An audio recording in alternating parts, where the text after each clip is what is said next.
करें start. Question क्या कहता है, from the following information prepare balance sheet of international bank limited. क्या बनानी है, बैलेंस शीट बनानी है। ठीक है, ये क्वेश्चन खाली बैलेंस शीट वाली प्रॉब्लम की प्रैक्टिस का है। पिछला क्वेश्चन हमने कंप्लीट किया था। ठीक है, देखो बैलेंस शीट में क्या क्या दे रखा है। शेयर कैपिटल है 19,80,000 शेयर्स 10-10 रुपए वाले। ठीक है, statutory reserve, net profit before appropriation, PNL account, fix deposit account, ये क्रेडिट बैलेंस है, सेविंग डिपॉजिट, समझ रहे हैं ना, यानी कि ये हमारी लायबिलिटी है। बैंक के लिए क्या है, एक लायबिलिटी। एक एक चीज को पहले एनालाइज कर लो अच्छे से, क्योंकि क्वेश्चन करने का यही तरीका है बैलेंस शीट में, चाहे शेड्यूल 3 हो कंपनी का, चाहे ये वाला हो, कि जब तुम ट्रायल को पढ़ रहे हो तुरंत उस पर नोट करते चलो कि ये कहाँ पे जाएगा। ठीक है, उससे क्या होगा, जब बाद में तुम जब एडजस्टमेंट उसमें कर रहे होंगे तो वो चीजें दिक्कत नहीं करेंगी। जैसे शेयर कैपिटल है, तुम्हें पता है ये कहाँ जाएगा, शेयर कैपिटल वाले शेड्यूल में। ठीक है, स्टैच्यूटरी रिजर्व तुम्हारा रिजर्व में सरप्लस वाले शेड्यूल में। ठीक है, next net profit before appropriation जो है वो कितने का है जी, वो है जी 1,50,000 का। ठीक है 1,50,000 रुपए का, सॉरी 150 लाख का। तो ये भी वही जाएगा कहाँ पर, रिजर्व एंड सरप्लस में। इसका भी एडजस्टमेंट होना है। ठीक है ना, जो प्रॉफिट एंड लॉस अकाउंट की कैलकुलेशन है, जहां एप्रोप्रिएशन अकाउंट, एप्रोप्रिएशन होने के बाद में जो बैलेंस आता है वो आता है यहाँ पर। ठीक है ना, कायदे से क्या होता है वहां पे, जो 13, 14, 15, 16 के बाद में जो सबसे बाद में करते हैं ना, प्रॉफिट बिफोर एप्रोप्रिएशन, ये वहां का दे रखा है, पीएनएल अकाउंट का दे रखा है। तो वहां पर एप्रोप्रिएशन करने के बाद जो नेट होगा वो यहाँ पर आएगा, कहाँ पर, रिजर्व एंड सरप्लस में। Next fix deposit account, fix deposit account, अच्छा ये एक और है प्रॉफिट एंड लॉस अकाउंट का, sorry profit and loss account का बैलेंस भी दे रखा है, कितने का, 412 लाख का। ये 0.00 है, जैसे 198.00, 231.00, 150.00, 412.00 प्रॉफिट एंड लॉस अकाउंट दे रखा है, यानी कि ये ओपनिंग बैलेंस है, पिछले साल का ओपनिंग बैलेंस।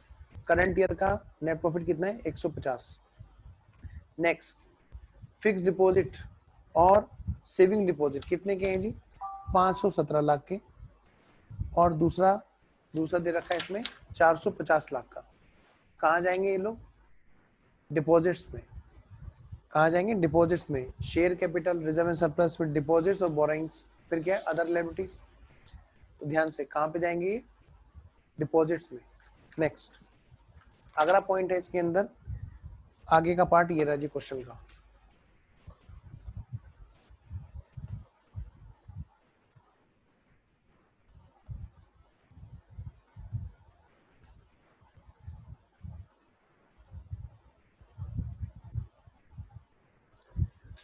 करंट अकाउंट, देख करंट अकाउंट यहाँ पे 2 हैं, देखो यहाँ पे बच्चों करंट अकाउंट ना 2 हैं यहाँ पर। एक का तो है डेबिट बैलेंस,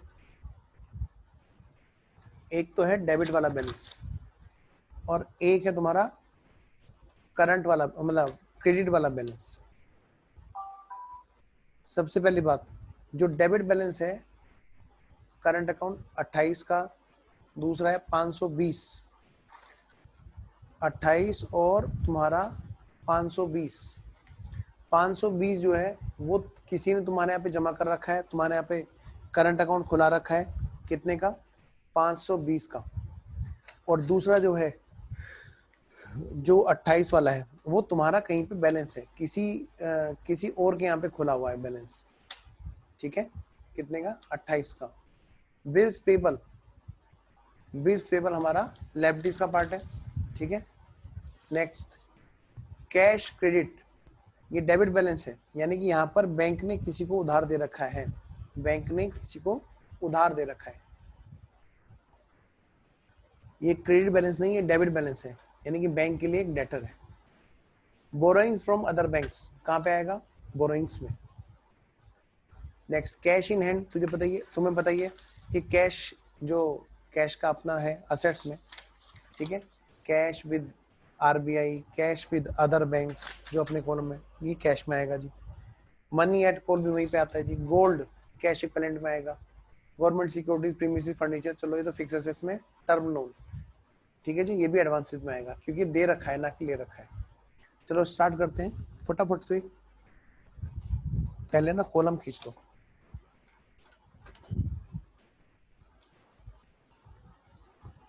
देखो जी answer,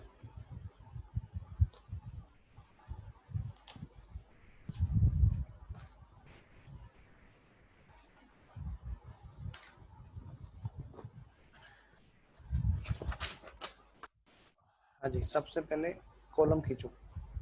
answer, balance sheet as at 31 March 2004। ये कौन से बैंक की है? International bank limited.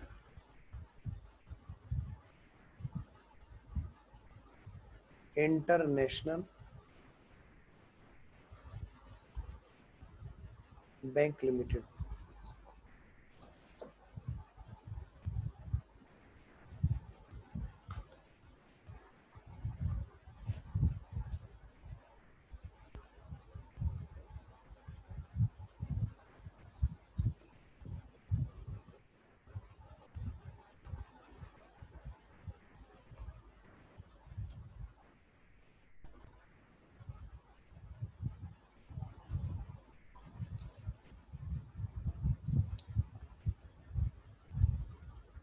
Balance sheet as at 31 March 2004।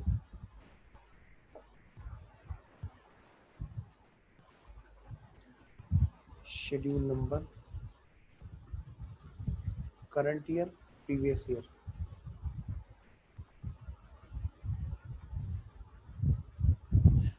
Particulars,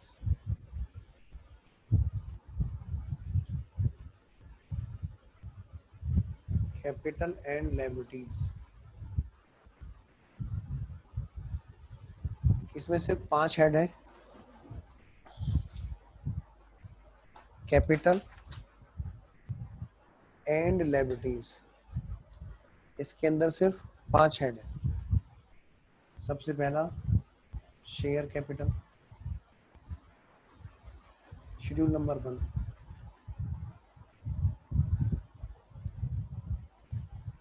schedule number 2 reserve and surplus,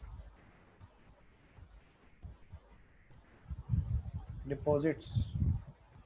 schedule number 3 borrowings. Schedule number 4 other liabilities and provisions. Schedule number 5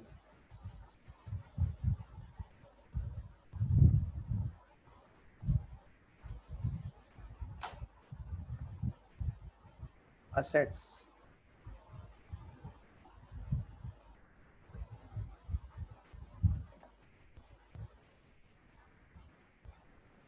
cash and balance with RBI, Reserve Bank of India।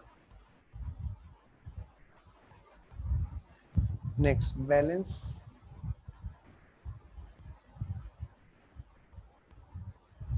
with banks and money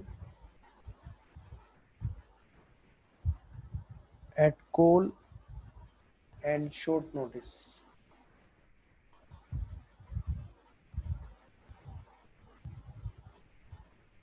Schedule number 7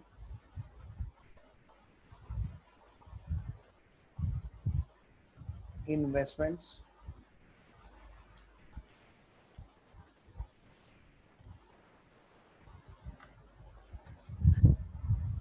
investments में आ गया जी 8 lakh, sorry 8 schedule.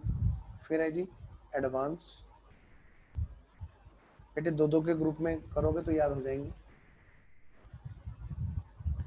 फिर अगला fix assets और other assets.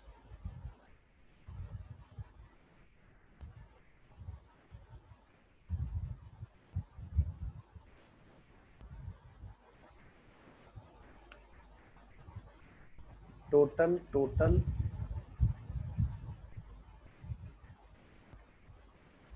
contingent liabilities, schedule number 12, और फिर क्या आता है बिल्स फॉर कलेक्शन। क्योंकि ये वाला क्वेश्चन खाली बैलेंस शीट का है तो हमारी बात यहीं पे पूरी हो जाएगी नोट्स के हिसाब से। अब एक एक वर्किंग नोट, एक एक शेड्यूल का कॉलम खींच लो, बोला एज ए वर्किंग नोट समझ लो एक तरह से। अभी हमारे शेड्यूल चलेंगे एज ए वर्किंग नोट।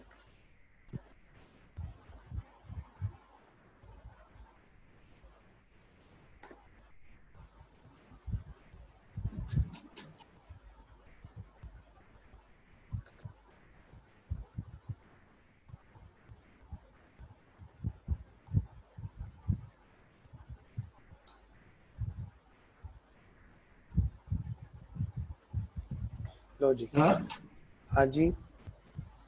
अगर क्वेश्चन के अंदर इंटरेस्ट एंड डिस्काउंट दे रखा हो रिसीव्ड और रिबेट दे रखी हो बिल डिस्काउंटेड की ओपनिंग और क्लोजिंग, तो क्या ट्रीटमेंट होगा उसका? एडजस्टमेंट करेंगे,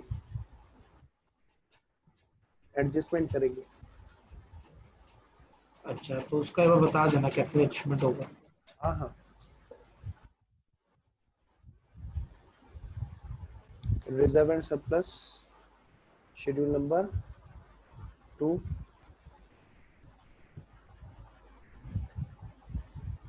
schedule number 3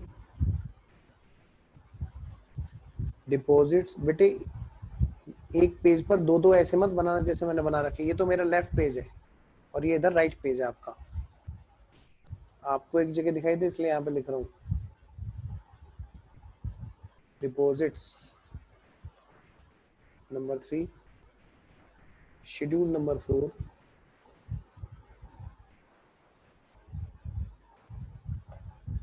borings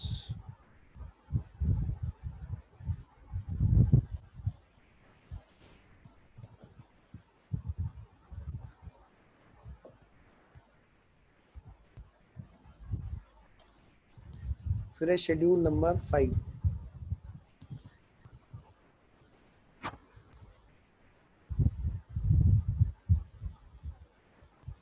other current liabilities and provisions.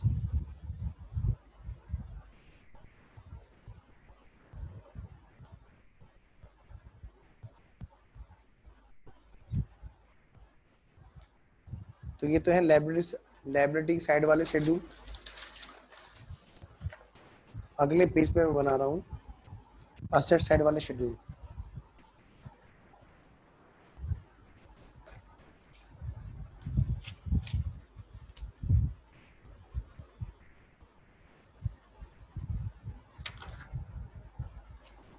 तो जी शेड्यूल 6,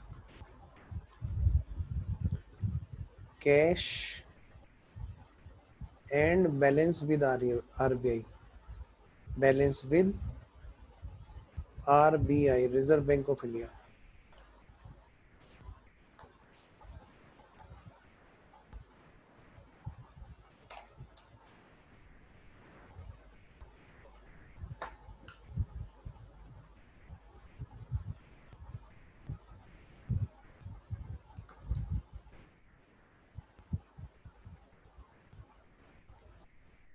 शेड्यूल नंबर 6। नेक्स्ट है तुम्हारा शेड्यूल नंबर 7,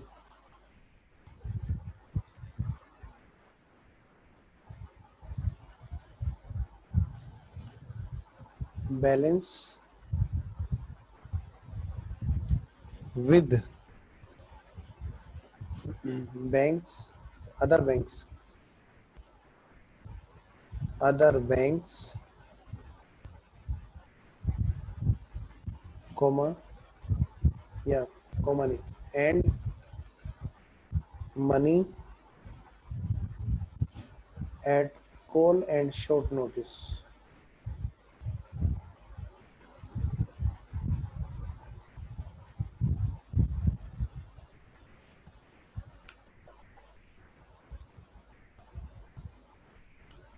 शेड्यूल नंबर 7 के बाद में अब आएगी शेड्यूल नंबर 8 और 9 एक साथ चलेंगे, इन्वेस्टमेंट और एडवांसेस। शेड्यूल नंबर 8,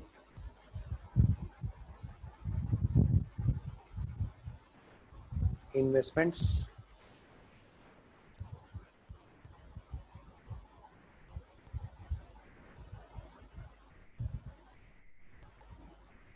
बटा शेड्यूल नंबर 9।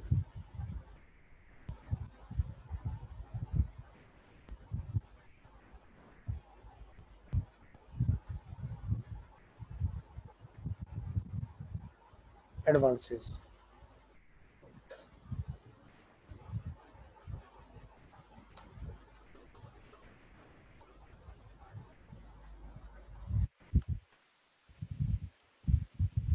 अगला शेड्यूल है शेड्यूल नंबर 10। सबसे बोरिंग काम ना बस इनके शेड्यूल खींचना है।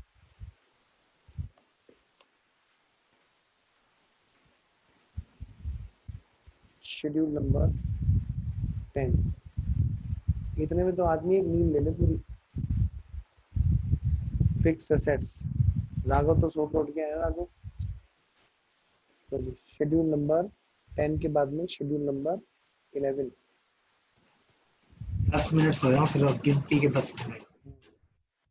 Other assets.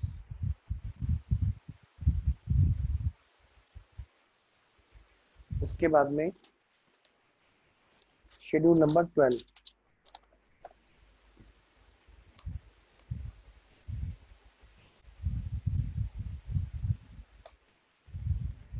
शेड्यूल नंबर 12 है हमारा कॉन्टिजेंट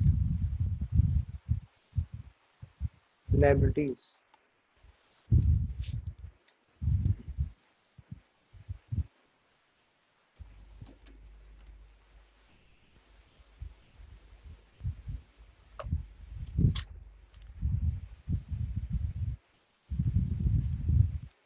बाकी अपनी वर्किंग से अगर कोई हमें रिक्वायरमेंट होगी वर्किंग, जैसे P&L अप्रोप्रिएशन के लिए हमें वर्किंग चाहिएगी। यहाँ पे appropriation working note number 1।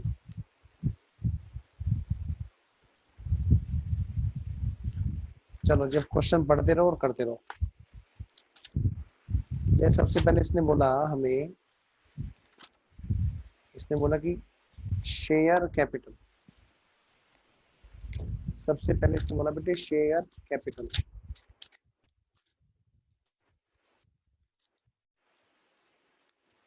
Share capital जाएगा आपका शेड्यूल नंबर 1 में। शेड्यूल नंबर 1 लो जी, शेयर कैपिटल। वैसे चलो कोई नहीं। हाँ जी, फिगर्स किस में है बेटे? नेक्स्ट में। फिगर्स इन टैक्स 198.00 क्या है जी? आपकी शेयर कैपिटल।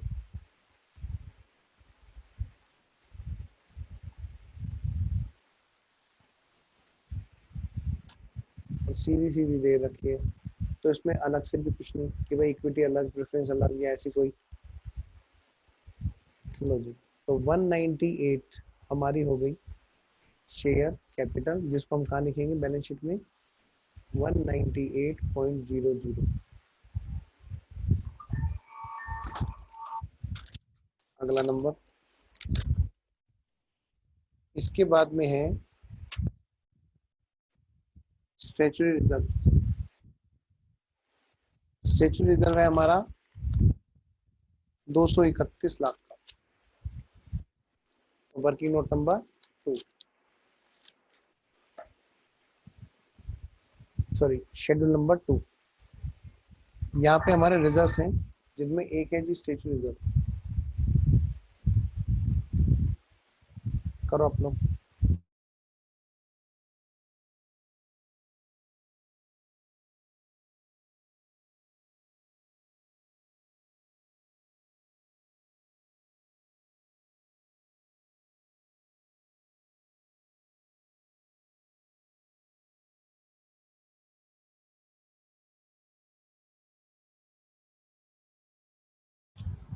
स्टैच्यूटरी रिजर्व में कितने की अमाउंट है जी?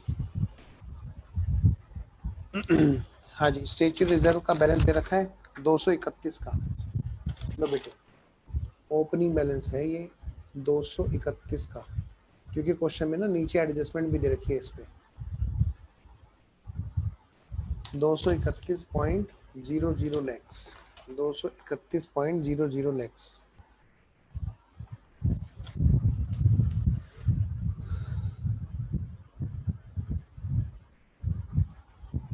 अच्छा, फिर इसके बाद में और बता रखा है जी नेट प्रॉफिट बिफोर एप्रोप्रिएशन। तो वर्किंग नोट में चले जाओ,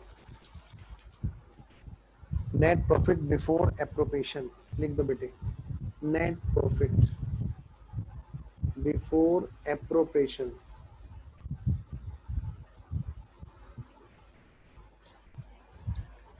यह है 150 लाख का, 150 लाख का बेटे नेट प्रॉफिट आपका एप्रोप्रिएशन से पहले का। ठीक है, इसमें हम क्या करते हैं, ओपनिंग वाला प्रॉफिट एंड लॉस अकाउंट जोड़ेंगे जो पिछले साल से आ रहा होगा, क्वेश्चन ने हमें वो भी दे दिया, 412 लाख।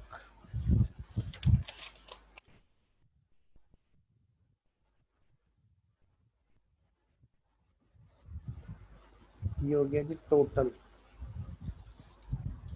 ये हो गया जी हमारा टोटल, टोटल इतने का प्रॉफिट हो गया। आओ जी,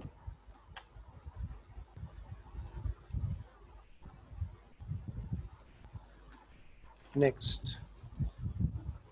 तो आगे बढ़ते हैं, और क्या कह रहा है जी question, saving bank deposit account. Saving bank deposit account, saving bank deposit वो है जो लोगों ने हमारे पास करा रखा है, क्योंकि हमारे लिए क्रेडिट बैलेंस है ना। हम कौन, बैंक, बैंक हो चाहे कोई भी हो, लायबिलिटी तो क्रेडिट बैलेंस रखती है। तो 450 लाख का जो हमारे पास में है वो है सेविंग डिपॉजिट, सेविंग डिपॉजिट्स।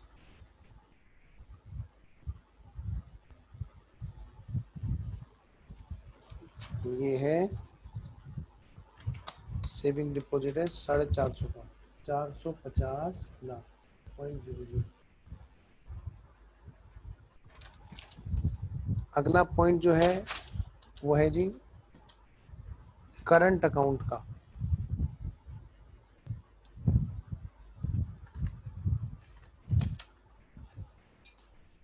अगला पॉइंट है हमारा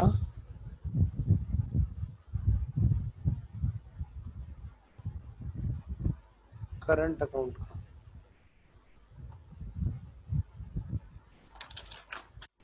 देखना जरा कितने का है, 520 का तो क्रेडिट हो गया जी, यानी कि किसी और ने जो हमारे यहाँ पर खोल रखा है, सबसे पहले तो करंट अकाउंट हमारे पास में जो किसी ने हमारे करंट अकाउंट में डिपॉजिट करा रखा है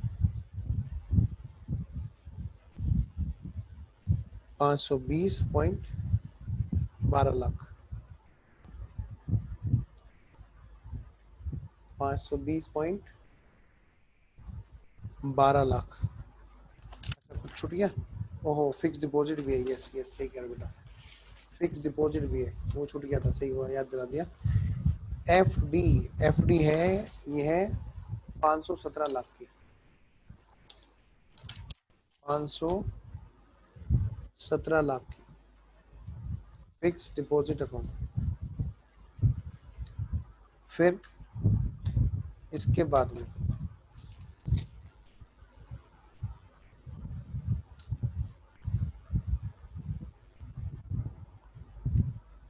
इसके बाद में एक मिनट, करंट अकाउंट का 28 का डेबिट बैलेंस अभी छोड़ दो, इसमें कुछ आगे एडजस्टमेंट करनी होगी, क्योंकि उसमें क्या है, चलो बताऊंगा। अच्छा, बिल्स पेबल, बिल्स पेबल है हमारा कितने का, 0.10 लैक्स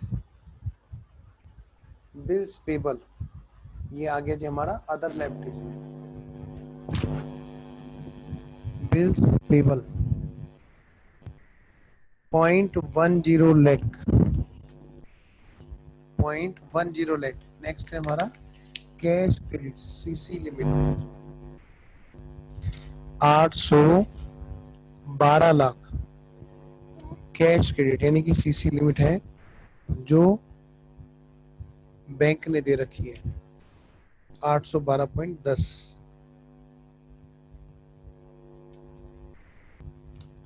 ये कहाँ पे आएगा? शेड्यूल नंबर 9 में आएगा जी, हमारे एडवांसेस में। सीसी लिमिट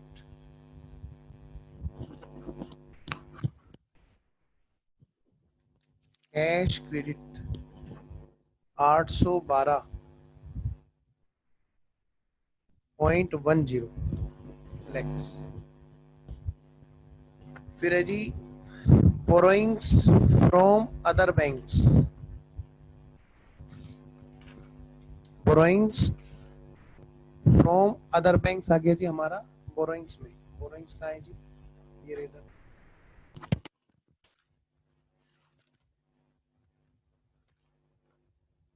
यानी schedule number 4 borrowings from other banks. Light भाग रही है, समझ गया, इसीलिए ऑडियो की दिक्कत हो रही होगी।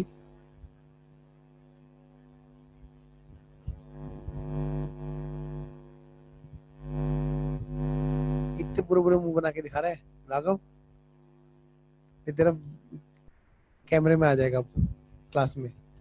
सच में बहुत ज्यादा। सर जब जब बहुत ज्यादा कान में ईयरफोन्स लगे हुए हो ना, तो आवाज ऐसे हो तो कान में एकदम से पेन होते हैं मेरे, तो वो सेंटिमेंट्स शो होते हैं। ठीक है, समझ गया समझ गया। अच्छा, बोरोइंग्स कितने की है जी? बोरोइंग्स है हमारी कितने की थी? ये है जी हमारी 110 लाख की। 110 लाख की।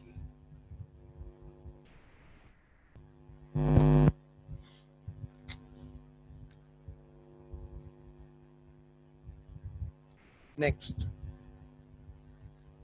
Cash in hand. कैश, लो जी, कैश इन हैंड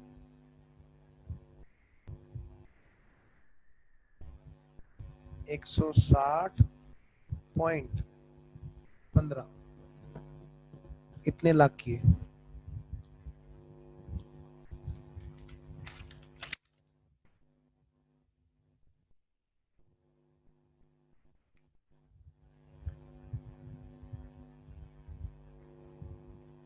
हाँ जी, कैश विद आरबीआई।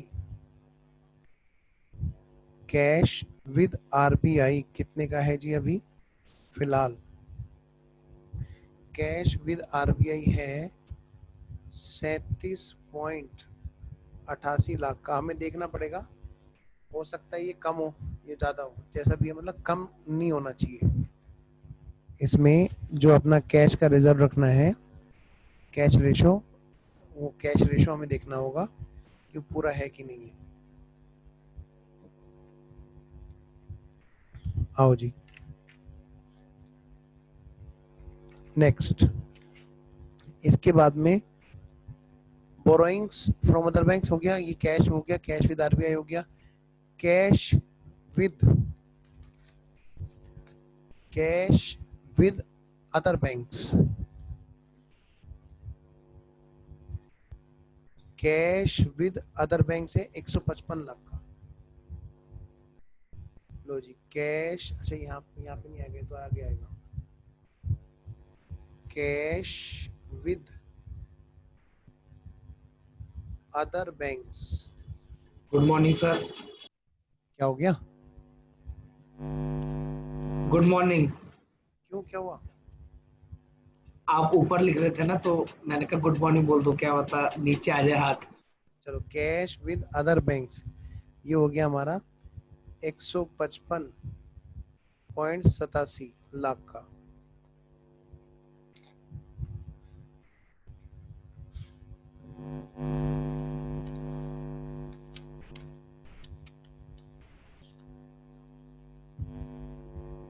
चलो जी,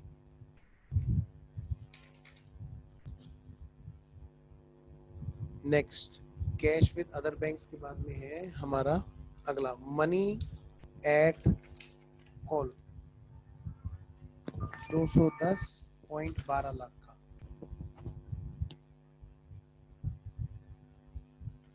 मनी एट कॉल 210.12 लाख का।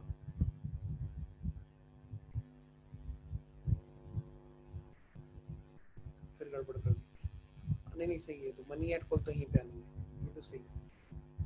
मनी एट कॉल हमारी है 210.12 लाख की।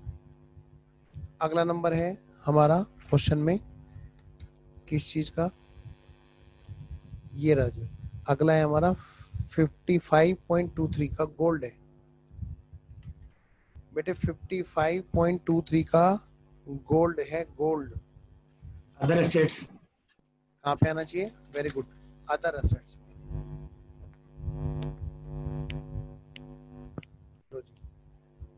Other assets gold.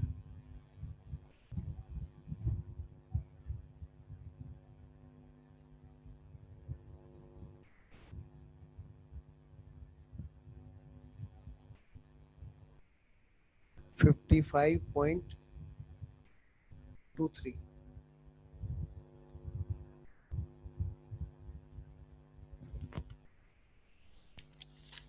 एक मिनट, 55.23 है गोल्ड का और गवर्नमेंट सिक्योरिटीज, ये इन्वेस्टमेंट में आएगा, अदर असेट्स में नहीं।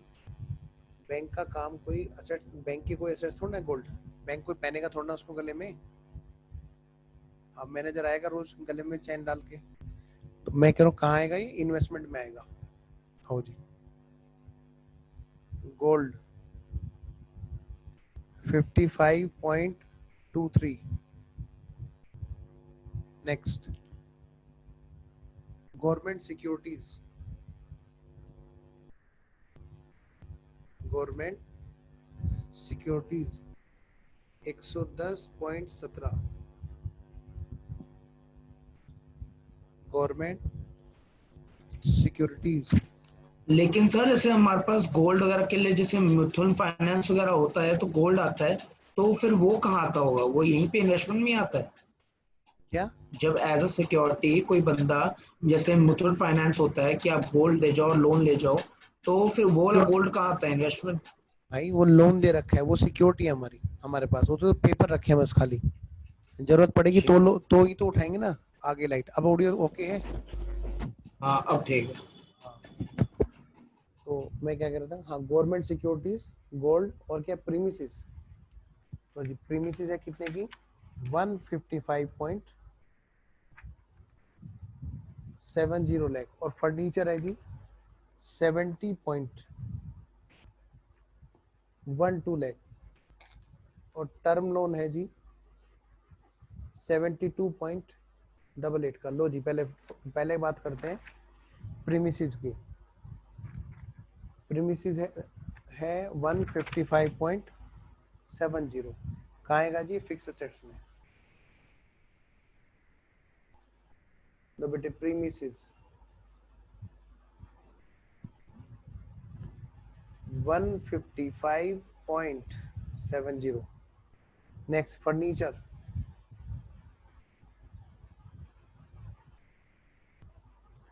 बेटा, फर्नीचर का है 70.12।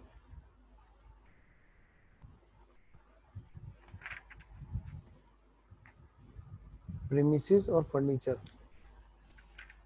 अब है बात, ये जो इन्होंने कर रखा है क्या, टर्म लोन। टर्म लोन दे रखा है जी 792 का। तो ये तो एडवांसेस में आएगा। एडवांसेस का है ये रे बेटा, टर्म लोन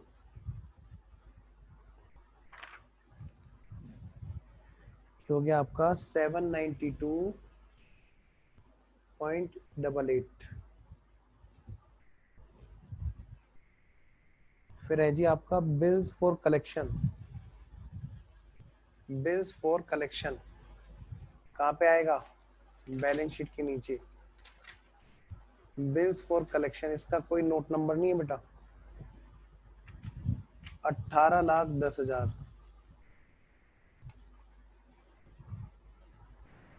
फिर है आपका एक्सेप्टेंस एंड एंडोर्समेंट और claim against bank not acknowledge as date. दोनों के दोनों क्या है आपकी कॉन्टिन liability. Schedule number 12,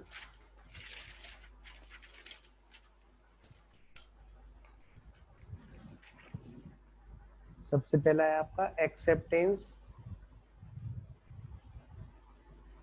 and endorsement.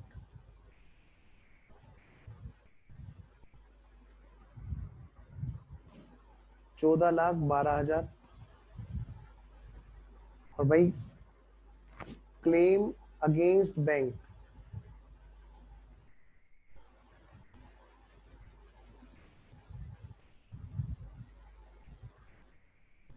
हाँ करंट अकाउंट वही आएगा बेटा, मैंने अभी देखा मैसेज।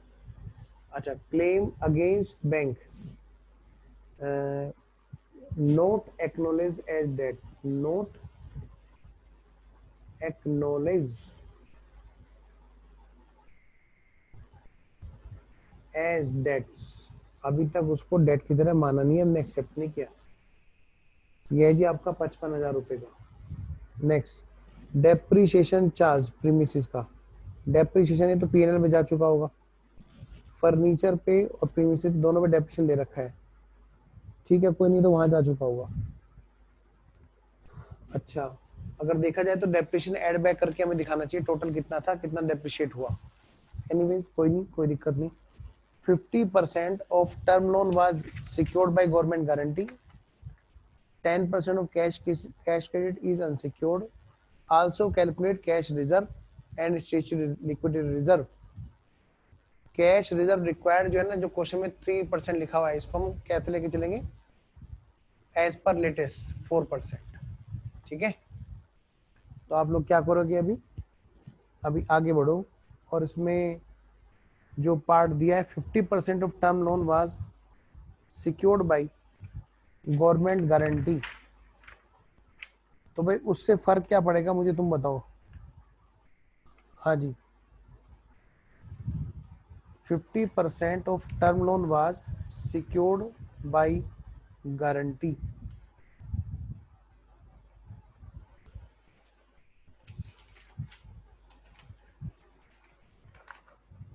उससे कुछ फर्क पड़ेगा? हाँ, फर्क क्या पड़ेगा मैं बताता हूँ।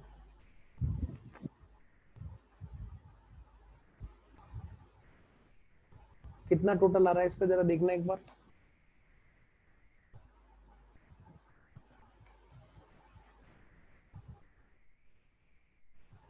करना,